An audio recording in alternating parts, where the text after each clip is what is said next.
To JS and maths academy. ఈరోజు మనం maths మెథడాలజీలోని ఎస్‌జిటి ప్రీవియస్ ఇయర్ క్వెషన్స్ గురించి నేర్చుకోబోతున్నాము. ఇది టీఎస్‌డీఎస్‌సీ ఎస్‌జిటి ప్రీవియస్ క్వెషన్స్‌లో 19థ్ ఆగస్ట్ 24లో సెక్షన్ 2 రోజు కండక్ట్ చేసిన పేపర్స్‌లోంచి మెథడాలజీ క్వెషన్స్‌ని నేను ఈరోజు ఎక్స్‌ప్లెయిన్ చేయబోతున్నాను. Let us see the first question. Okay. గణిత ప్రవచనాల నిరూపణలలో ప్రామాణీకరణ ప్రక్రియకు సంబంధించిన క్రింది జతలను చదవండి. ఓకేనా? సో, ఫస్ట్ వన్ ఏంటి?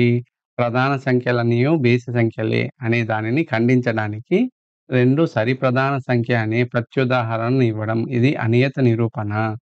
2 సెకండ్ స్టేట్మెంట్ బి ఏంటి అంటే 0, 1ల మధ్య అనంత సంఖ్యలు ఉంటాయి అని తెలిసిన విద్యార్థి 1, 2ల మధ్య కూడా అనంత సంఖ్యలు ఉంటాయని పరికల్పన చేయడం అంతర్బుద్ధి నిరూపణ.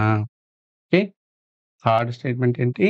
విద్యార్థి పైథాగరస్ సిద్ధాంత నిరూపణకు సంబంధించిన పటాన్ని a²+b² అని చెప్పును. ఇది నియత నిరూపణ. దీంట్లో ఏది సరైన జవాబుని గుర్తించండి. సరైన జతలను గుర్తుంచుకోండి. ఓకేనా? సో, ఫస్ట్ వన్ ఏంటి? a, b మాత్రమే. సెకండ్ ఆప్షన్ ఏంటి? b, c మాత్రమే. థర్డ్ ఆప్షన్ e, c మాత్రమే. Fourth option a, b and c 3 కరెక్టే. దీంట్లో ఏది కరెక్ట్ ఆప్షను అంటే మొదటి 2 స్టేట్మెంట్స్ కరెక్ట్ అండి. ఓకేనా? నెక్స్ట్ క్వెషన్‌లోకి వెళ్ళిపోదాం.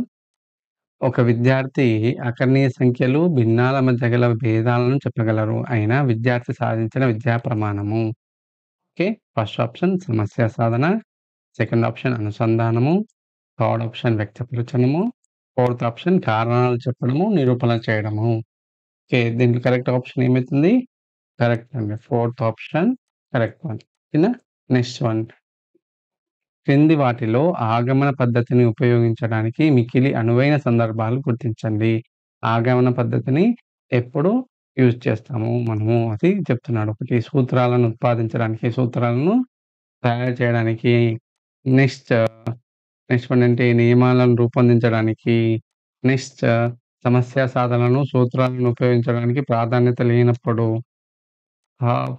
లాస్ట్ ఆప్షన్ ఏంటి? అంటే సూత్రము లేదా నియమము ఏ విధంగా ఉత్పన్నమైందో దానికి ప్రాధాన్యత లేనప్పుడు. యాక్చువల్‌గా ఇవన్నీ చదువుతుంటే మనకి డి ఆప్షన్ కంపల్సరీ తీసేయొచ్చు. ఎందుకంటే సూత్రాన్ని మనం తయారు చేయాలి. ఆగమన పద్ధతిలో, ఇండక్షన్ పద్ధతిలో మనము సూత్రాలను తయారు చేయాలి. నియమాలను రూపొందించుకోవాల్సింది. అంటే దీంట్లో ఏది కరెక్ట్ అవుతుంది అంటే ఏ, బి మాత్రమే కరెక్ట్ అవుతుంటుంది. ఓకేనా? ఏ, బి స్టేట్మెంట్స్ మాత్రమే కరెక్ట్ అండి. ఓకేనా? నెక్స్ట్ వన్ ఏంటి? నెక్స్ట్ క్వెషన్‌లో గణిత బోధనలో అభ్యాసన వనరులకు సంబంధించిన కింది వాక్యాలను చదవండి. ఫస్ట్ స్టేట్మెంట్ ఏంటి అంటే, తరగతి గదిలో చెప్పిన అంశాలన్నీ వీలైనన్ని సార్లు చదువుకొని దానిని పునశ్చరణ చేయడానికి గణిత గ్రంథాలయం ఉపయోగపడుతుంది. అంటే maths lab maths laboratory or maths library ఎందుకు యూజ్ చేస్తున్నామంటే, ఎక్కువ సార్లు చదవడానికి, మనం రివిజన్ చేసుకోవడానికి మ్యాథ్స్ లైబ్రరీ ఉపయోగపడుతుంది అని చెప్పడానికి స్టేట్మెంట్ 1 చెప్తున్నాను. స్టేట్మెంట్ 2 ఏంటి? పాఠశాలలో గణితశాల లేకపోతే కొన్ని అంశాలను బోధించడం కష్టం. అంటే ప్రయోగశాలలు లేకపోతే కొన్ని అంశాలు బోధించడం కష్టం. దీంట్లో ఏది కరెక్ట్ ఆన్సర్ అని చెక్ చేయమంటున్నాడు. 2 వాక్యాలు అసత్యము, 2 వాక్యాలు సత్యము.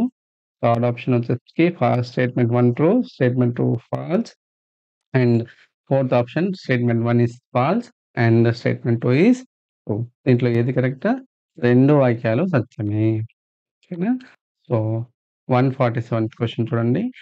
రాష్ట్ర విద్యా పరిశోధన శిక్షణా సంస్థ సూచించిన పీరియడ్ పథకంలోని ఒక సోపానము అయిన మాదిరి సమస్య సాధనలో ఉపాధ్యాయులు చేయునది ఏంటి? నల్లబల్లపై సాధించిన సమస్య లాంటిదే మరొక సమస్యను ఉపాధ్యాయుడే స్వయంగా సాధిస్తాడు. పాఠ్య పుస్తకంలో సాధించబడిన మాదిరి సమస్యను చూసి కాపీ చేయమని పిల్లలకు చెప్తాడు. నెక్స్ట్ ఒక మాదిరి సమస్యను ఇంటి పనిగా ఇచ్చి దాన్ని సాధించుకోమని పిల్లలకు చెప్తాడు. నల్లబల్లపై సాధింపు చేసిన సమస్య లాంటిదే మరొక సమస్యను రాసి పిల్లలతో వారి నోటు పుస్తకాలలో వ్యక్తిగతంగా సాధింపజేస్తాడు. దీంట్లో ఏది కరెక్ట్ ఆప్షను? ఆప్షన్ 4 అన్నది కరెక్ట్ ఆప్షన్. ఓకేనా? Next last question in this video that is క్రింది మూల్యాంకన రకాలను ఎవల్యూషన్ పద్ధతుల గురించి ఇచ్చినాడు. ఇక్కడ చూడండి. ఒక మ్యాచ్ ద ఫాలోయింగ్ ఇచ్చాడు. మూల్యాంకన రకము, దాని ఉద్దేశ్యము. నిర్మాణాత్మక మూల్యాంకనము అంటే ఫార్మేటివ్ అసెస్మెంట్. సంగ్రహణాత్మక మూల్యాంకనము సమ్మేటివ్ అసెస్‌మెంట్. లోపల నిర్ధారణ మూల్యాంకనము. నెక్స్ట్ ప్రాగోడికరణ మూల్యాంకనం. దీంట్లో నిర్మాణాత్మక మూల్యాంకనం ఎప్పుడు యూజ్ చేస్తారు? సంగ్రహాత్మక మూల్యాంకనం ఎప్పుడు యూజ్ చేస్తారు? లోపల నిర్ధారణ మూల్యాంకనం ఎప్పుడు యూజ్ చేస్తారు? దాని గురించి క్వెషన్ ఇచ్చినాడు. ఓకేనా? సో, ఈజీగా తెలుసుకోవడానికి సంగ్రహణ సమ్మేటివ్ అసెస్‌మెంట్ అనేది ఒక సంవత్సరం తర్వాత విద్యార్థుల గణిత ప్రగతిని తెలుసుకోవడానికి మనం యూజ్ చేస్తాం. అంటే ఆప్షన్‌లో బి అనేది ఫోర్త్ ఆప్షన్‌గా ఉండాలి. సో, చూద్దాం దీంట్లో బి ఫస్ట్ వన్ కాదు. బి థర్డ్ వన్ కాదు.